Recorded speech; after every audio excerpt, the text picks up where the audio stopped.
સુરતના લીંબાયત વિસ્તારમાં પોલીસના ડર વગર અસામાજિક તત્વોના આતંકથી લોકો ભયભીત છે।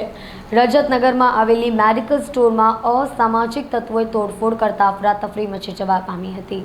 ખુશ્બુ મેડિકલ સ્ટોર પર તોડફોડ કરવામાં આવી। બે ઇસમો દ્વારા તોડફોડ કરવામાં આવી। સુરતના લીંબાયત વિસ્તારમાં અસામાજિક તત્વોએ આતંક મચાવ્યો છે। લીંબાયતમાં ટપોરીઓએ નજીકમાં રહેલી મેડિકલ સ્ટોર્સ ઉપર ભારે તોડફોડ કરી હતી। અસામાજિક તત્વોના આતંકથી સ્થાનિક લોકો ભયભીત થયા હતા। જાહેરમાં અસામાજિક તત્વોએ ધમાલ મચાવી હતી। એક તરફ Surat police commissioner crime rate રોકવા ખુદ મેદાનમાં ઉતર્યા છે।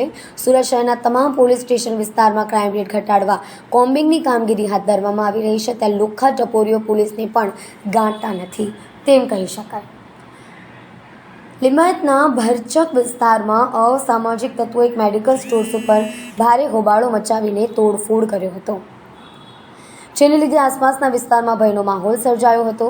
લીંબાયત પોલીસની નિષ્ક્રિયતાને કારણે ફરી ગુંડાઓ માથું ઉંચકી રહ્યા છે, જેનો જીવતો જાગતો વિડીયો લીંબાયત વિસ્તારમાં જોવા મળ્યો છે।